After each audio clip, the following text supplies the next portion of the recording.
اب دو مردوں کی مثال بیان کی جا رہی ہے۔ ایک شخص تھا جو دنیا کی رنگینیوں میں کھو گیا، اور دوسرا شخص تھا جو دنیا کی رنگینیوں میں نہ کھویا۔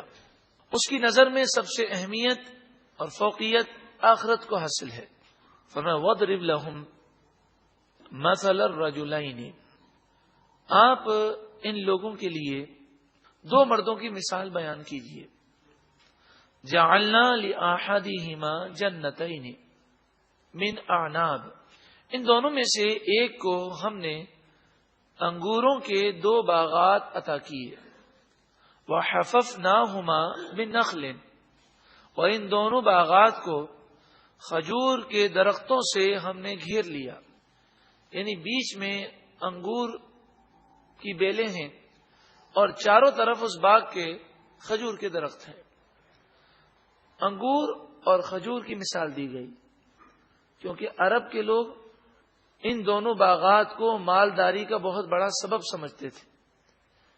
جیسا کہ آپ سن چکے ہیں کہ کھجور اور انگور یہ دو ایسے پھل ہیں کہ جو اس زمانے میں بھی اور آج بھی بڑی آسانی کے ساتھ محفوظ ہو جاتے ہیں، کافی عرصے تک یہ خراب نہیں ہوتے۔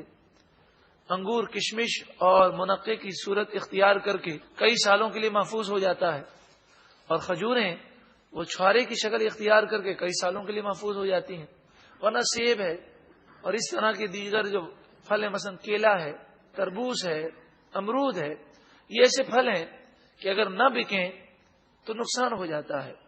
وقت کے ساتھ ساتھ ان کی قیمت میں کمی واقع ہوتی ہے۔ اگر یہ تازہ ہیں تو ان کی قیمت زیادہ ہے، اور باسی ہیں یا اسٹور کیے ہوئے ہیں تو ان کی قیمت میں کمی آتی ہے۔ لیکن کھجور اور انگور یہ دو پھل اس وقت بھی تھے اور آج بھی ایسے ہیں کہ وقت کے ساتھ ساتھ ان کی قیمت میں اضافہ ہو جاتا ہے۔ خاص طور پر انگور جب کشمش اور منقے بن جاتے ہیں تو ان کی قیمت میں بہت زیادہ اضافہ ہوتا ہے۔ تو فرمائے ان دو مردوں میں سے ایک مرد کو ہم نے مالداری کے دونوں سبب دیے۔ دو باغ ہیں، انگور کے بھی ہیں اور چاروں طرف کھجوریں بھی ہیں۔ وَجَعَلْنَا بَيْنَهُمَا زَرْعًا، اور ہم نے ان دونوں باغات کے درمیان کھیتی بھی پیدا کی، یعنی صرف یہ پھل نہیں تھے بلکہ ان باغات کے درمیان کھیتی اور اناج بھی تھا۔ انسان کی تمام ضروریات اسی باغ میں پوری ہو رہی ہیں۔ کِلْتَا الْجَنَّتَيْنِ آتَتْ أُكُلَهَا، آپ نے دیکھا ہوگا کبھی کبھی انسان کو بہت زیادہ نفع ہو جائے اور کاروباری طور پر بڑا مستحکم جا رہا ہو تو ذرا آدمی شوخی کرنے لگتا ہے، اور اس وقت وہ بڑے ہی اس میں ہوتا ہے، کوئی نصیحت کی بات سننے کو تیار نہیں ہوتا۔ فرمایا کِلْتَا الْجَنَّتَيْنِ آتَتْ أُكُلَهَا، اس کے دونوں باغات پھلوں کو لائے، یعنی باغات میں پھل لگ گئے۔ وَلَمْ تَظْلِمْ مِنْهُ شَيْئًا، اور کسی چیز میں کوئی کمی نہ ہوئی، باغات مکمل اچھی طرح پھل دینے لگے۔ وَفَجَّرْنَا خِلَالَهُمَا نَهَرًا، اور ہم نے ان دونوں باغات کے بیچ میں سے نہریں جاری کی، یعنی پانی کی بھی کوئی کمی نہ تھی۔ وَكَانَ لَهُ ثَمَرٌ، اور اس کے علاوہ بھی اس کے لیے اور کئی پھل تھے۔ جب انسان تندرست ہو، مالدار ہو، کوئی فکر نہ ہو تو بہت ہی کم لوگ ایسے ہوتے ہیں کہ اس وقت بھی وہ اللہ کی یاد رکھتے ہیں، ورنہ خوشی کے موقع پر انسان غافل ہو جاتا ہے۔ فَقَالَ لِصَاحِبِهِ، پس وہ اپنے ساتھی سے کہنے لگا، وَهُوَ يُحَاوِرُهُ، اس حال میں کہ وہ باتوں کو گھما رہا تھا، چرب زبانی کر رہا تھا اور بحث کرنے لگا، کہنے لگا انا اکثر منک مالا واعز نفعا، میں تجھ سے مال میں زیادہ ہوں اور آدمیوں میں بھی زیادہ ہوں، میرے خدام میرے غلام بہت زیادہ ہے۔ اس نے اپنے مال اور اپنے غلاموں اور خادموں کی کثرت پر فخر کیا۔ اس سے وہ لوگ عبرت حاصل کریں کہ جو مال کی وجہ سے کسی مسلمان کو کمتر اور حقیر سمجھتے ہیں۔ وَدَخَلَ جَنَّتَهُ، وہ اپنے باغ میں داخل ہوا، وَهُوَ ظَالِمٌ لِنَفْسِهِ، اس حال میں کہ وہ اپنی جان پر ظلم کرنے والا تھا۔ گناہگار تھا، سیاہ کار تھا، اور اپنے باغ میں داخل ہوا.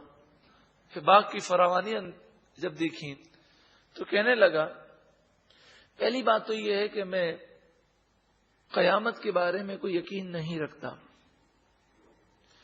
اگر بالفرض قیامت آئی تو جس رب نے تجھے ذلیل کیا اور مجھے مال و دولت دی ہے تو کل بروز قیامت بھی میرے پاس ایسے ہی باغات ہوں گے اور میں جنتوں میں ہوں گا.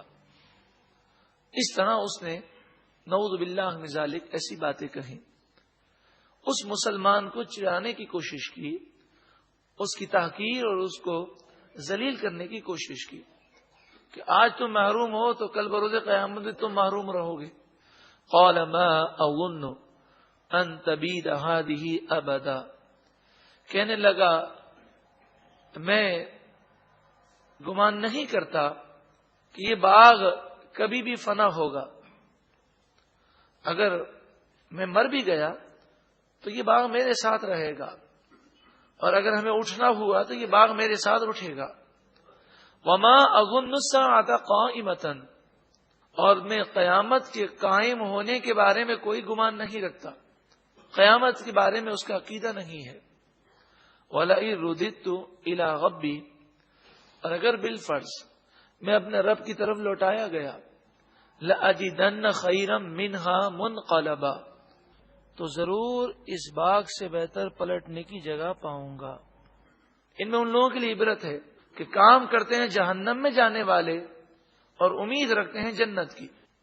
یہ بھی تو قیامت پر عقیدہ نہ رکھ کر کافر ہو کر کام کر رہا ہے جہنم میں جانے والے، اور خیال کیا کرتا ہے کہ اگر قیامت قائم بھی ہوئی تو میں تو جنتی ہوں.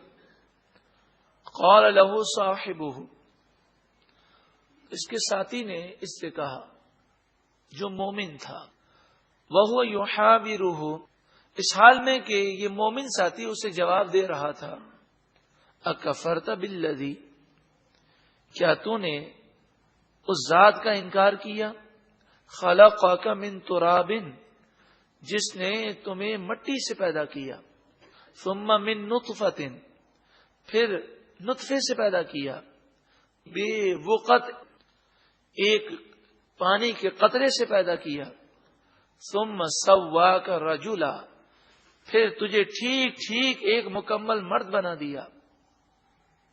کیا انسان کو عبرت نہیں ہے؟ کئی ایسے بچے پیدا ہوتے ہیں کہ جن کا ایک پھیپڑا ہی نہیں ہوتا. بعض ایسے بچے پیدا ہوتے ہیں جن کے دونوں گردے نہیں ہوتے.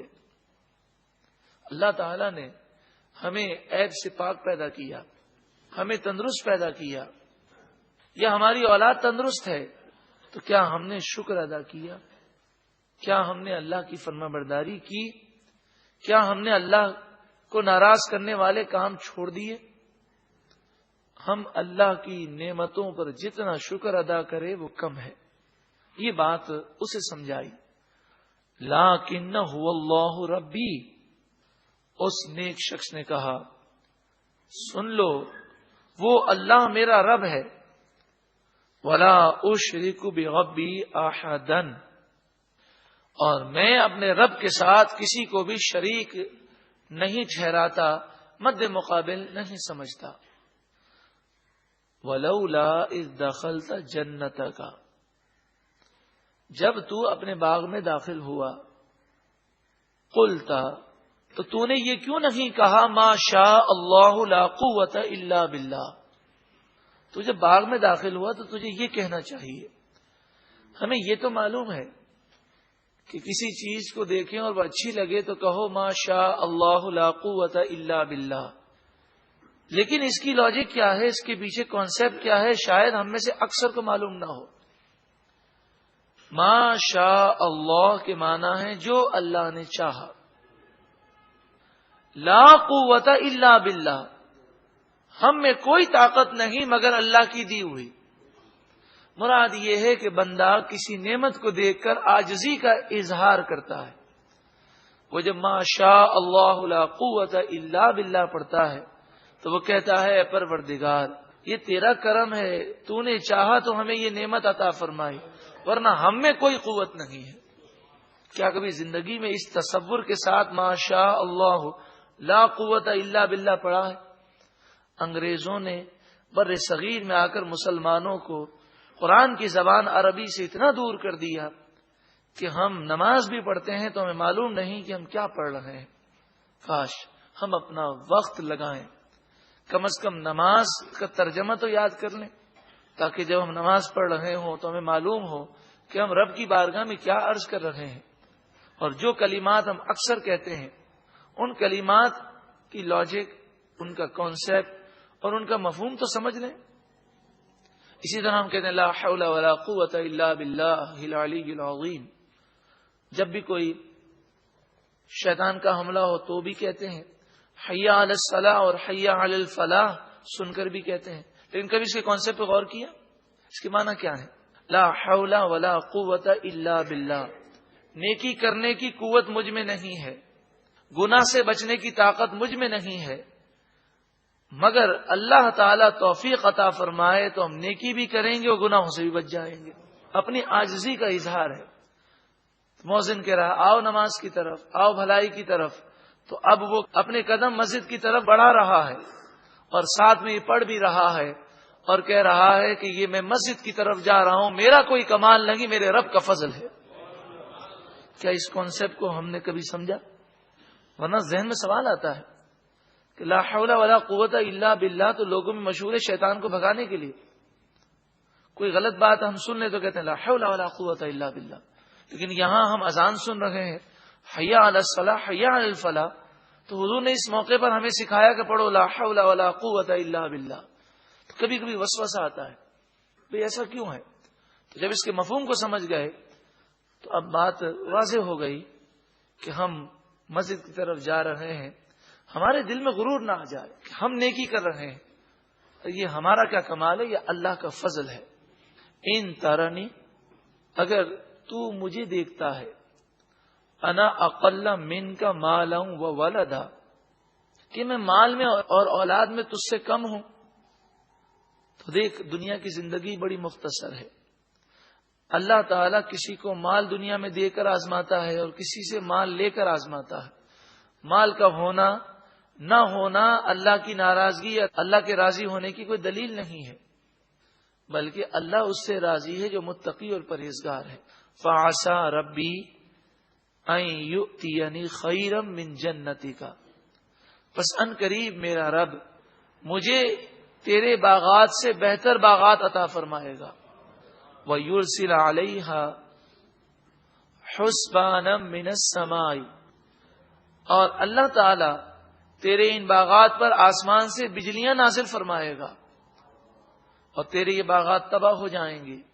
فَتُصْبِحَ صَعِيدًا زَلَقًا، پھر یہ باغات تو پائے گا صعیداً زلقا، ایک چٹیل میدان، کوئی چیز باقی نہ رہے گی. او یصبح ماؤها غورا، یا اس باغ کا پانی زمین میں دھس جائے گا اور پانی کی کمی کی وجہ سے یہ باغات ویران ہو جائیں گے. فلن تستطیع له طلبا، پھر تم اسے واپس حاصل نہ کر سکو گے. یہ اللہ کے نیک بندے نے کوئی بددعا نہیں دی، کوئی دھمکی نہیں دی، بلکہ انجام بتایا کہ گناہ کا انجام بہت برا ہے. غرور مت کرو، تکبر مت کرو، اللہ کی فرما برداری کرو. لیکن اس کے باوجود وہ غرور کرتا رہا. وَأُحِيطَ بِثَمَرِهِ، اس کے پھلوں کو گھیر لیا گیا. بعض لوگ کہتے ہیں نا، نہ جانے کیا ہے جس کام میں ہاتھ ڈالوں نقصان پہ نقصان.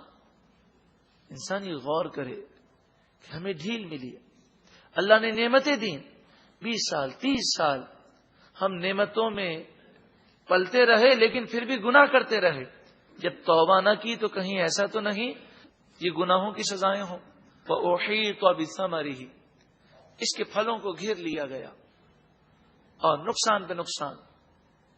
پھر ایک وقت وہ آیا کہ تیز بارشیں ہوئیں اور تیز بارش کی وجہ سے ایک زوردار بجلی گری اور اس کے باغ جل کر راکھ ہو گئے. فاصبح یقلب کفیہ علی ما انفق فیہا، بس وہ اپنی ہتھیلیاں ملتا رہ گیا افسوس کے ساتھ اس مال پر جو اس نے ان باغات پر خرچ کیا. یعنی باغات کو سجانے کے لیے، اس پوزیشن تک پہنچانے کے لیے جو اس نے محنتیں کی تھیں وہ محنتیں بھی گئیں، وہ مال تھا وہ بھی گیا، اور جو مال لگا تھا وہ بھی گیا. یقلب کفیہ، ہتھیلیاں ملنے لگا یعنی افسوس کرنے لگا. وہی خاویۃ علی عروشہا، اور یہ باغات اپنی چھتوں پر گرے ہیں، فنا ہو گئے. ویقول، اور وہ کہنے لگا یا لیتنی لم اشرک بربی احدا، کاش میں شکر کرتا، اللہ کی نافرمانی نہ کرتا. یا لیتنی، کاش کہ میں لم اشرک بربی احدا، اپنے رب کے ساتھ کسی کو شریک نہ ٹھہراتا. گو کہ اس واقعے میں مذمت ہے کفر کرنے والوں کی، شرک کرنے والوں کی، کہ جو بتوں کی پوجا کرتے ہیں. لیکن مفسرین فرماتے ہیں یہ واقعہ ہر اس شخص کے لیے ہدایت ہے، نصیحت ہے کہ جو دنیا کی خاطر اپنی آخرت کو تباہ کر رہا ہے. وَلَمْ تَكُنْ لَهُ فِئَةٌ يَنْصُرُونَهُ مِنْ دُونِ اللَّهِ، اور اس شخص کے لیے کوئی ایسا لشکر نہ تھا کہ جو اللہ کے مقابلے میں اس کی مدد کر سکے. یعنی جب اللہ کا غضب آ جائے تو کوئی لشکر کسی کی مدد نہیں کر سکتا. وما کان منتصرا، اور وہ بدلہ نہ لے سکا. اللہ سے مقابلہ کرنے کی اور بدلہ لینے کی کسی میں طاقت ہی نہیں ہے. ہنالک الولایۃ للہ الحق، یہ وہ آیت کریمہ ہے کہ جو دلوں کو ہلا دیتی ہے. ہنالک الولایۃ، اب بات واضح ہو گئی کہ ساری طاقتیں اللہ ہی کے لیے ہیں. للہ الحق، جو سچا اللہ ہے، سارا اختیار، ساری قوتیں اسی کے لیے ہیں. جن دنیا داروں، مالداروں اور جن رشتہ داروں کی خاطر ہم گناہ کرتے ہیں اور یہ خیال کرتے ہیں کہ یہ ہمیں کام آ جائیں گے، یہ ناراض ہو جائیں گے، تو پھر کیا ہوگا؟ لوگ باتیں بنائیں گے، لوگ ملامت کریں گے، لوگ کیا دے سکتے ہیں اور کیا لے سکتے ہیں. اگر اللہ راضی ہو جائے، اس کے رسول راضی ہو جائیں تو دونوں جہاں میں بیڑا پار ہے. ہوا خیر ثوابا و خیر عقبا، اللہ تعالی بہترین ثواب دینے والا اور مسلمانوں کو بہترین انجام دینے والا ہے. 5واں رکوع سورہ کہف کا اور 15ویں پارے کا 17واں رکوع مکمل ہوا.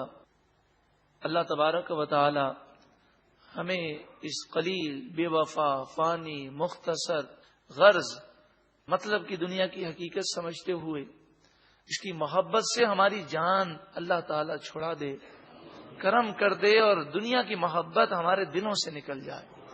دیکھیں دنیا کی محبت فی نفسی ہوتی ہے. جب ہم کہتے ہیں دنیا کی محبت ہمارے دل سے نکل جائے، اس سے مراد یہ ہے کہ شریعت کے مقابلے میں دنیا کی محبت باقی نہ رہے. شریعت کا حکم آ جائے، انسان مال کو ٹھکرا دے، انسان ہر چیز کو ٹھکرا دے، شریعت پر عمل کرنا ہے. چونکہ وہ مرد دنیا کی محبت میں گرفتار ہو کر تباہ ہوا، لہذا اب آئندہ رکوع میں دنیا کی مذمت کی جا رہی ہے.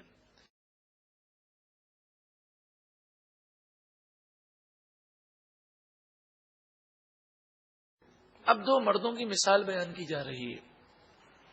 ایک شخص تھا جو دنیا کی رنگینیوں میں کھو گیا، اور دوسرا شخص تھا جو دنیا کی رنگینیوں میں نہ کھویا. اس کی نظر میں سب سے اہمیت اور فوقیت آخرت کو حاصل ہے. فرمایا وَاضْرِبْ لَهُمْ مَثَلَ الرَّجُلَيْنِ، آپ ان لوگوں کے لیے 2 مردوں کی مثال بیان کیجیے. جَعَلْنَا لِأَحَدِهِمَا جَنَّتَيْنِ مِنْ أَعْنَابٍ، ان دونوں میں سے ایک کو ہم نے